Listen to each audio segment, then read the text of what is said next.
নামাজ ছেড়ে দিয়েছো, তওবা করো, মাফ করে দেবো। জেনা করেছো, তওবা করো, মাফ করে দেবো।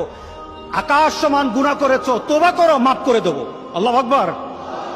শুধু তাই নয়, আল্লাহ বলেন, বান্দা যখনই তওবা করবি তোরে আমি পছন্দ করি।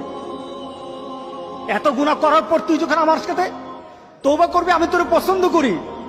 শুধু তাই নয়, আল্লাহ সুবহানাহু ওয়া তাআলা বলেন, যারা মুতাতাহহিরিন, যারা পবিত্রতা অর্জন করে, আল্লাহ তাদেরকে পছন্দ করে।